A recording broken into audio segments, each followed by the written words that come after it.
Video का उद्देश्य किसी का इंसल्ट या किसी को भावनाओं का ठेस पहुंचाना नहीं है। इस वीडियो का सिर्फ और सिर्फ मनोरंजन के लिए बनाया गया है। इसे अपने दिल पर ना ले। हम सभी कलाकारों का सम्मान करते हैं। धन्यवाद। आज मंदिर के दिया बार कैसे जले हो, कैसे जले। आज मंदिर के दिया बार कैसे जले। समझी के बहिनी बाजार घुमेला हो, बाजार घुमेला, बाजार घुमेला हो। दुई चार बोतल शराब पिएला, शराब पिए। रोज रोज संडे के मौसी बाजार घुमेला हो, बाजार घुमेला हो। दो चार शराब पिएला, शराब पिएला। आज मंदिर के दिया कैसे जले हो, कैसे जले। समझी के दीदी बाजार घुमेली, समझी के बहिनी बाजार घुमेली, बाजार घुमेली हो। दो चार लड़का के साथ शराब पिएली, दो चार लड़का के साथ शराब पिएली हो। बाजार घुमेली। समझी के चाची बाजार घुमेली, दो चार लड़कुआ के साथ शराब पिएली हो।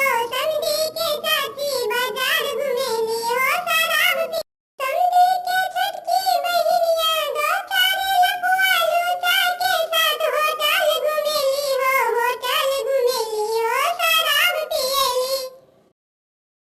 समझी के छटकी मौसी बाजार घुमेली हो, दो चार लड़का के साथ शराब पिएली हो। बाजार घुमेली हो, होटल होटल शराब पी। आज मंदिर में दिया कैसे जली हो, कैसे जली। समझी के बेटिया बाजार घुमेली, दो चार लड़का के साथ शराब पिएली।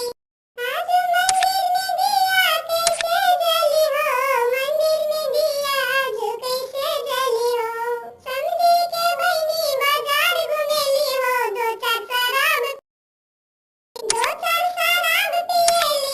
समझी के फूफू बाजार घुमेलू, लकुआ लूचा के साथ होटल सुतेला हो, होटल सुतेला हो। शराब पिए। समझी के बेटिया होटल होटल दो चार शराब पिएला हो, शराब पिएला। दो चार लकुआ लूचा के साथ शराब पिएला हो, होटल सुतेला। बिल्ली रानी गीत यूट्यूब चैनल पे आपका स्वागत है। यहाँ पर आपको एनिमेशन वीडियो गीत मिलेगा। अगर आपको यह चैनल बिल्ली रानी गीत आपको पसंद है तो अपना कमेंट करें और साथ साथ चैनल को सब्सक्राइब जरूर करें। धन्यवाद।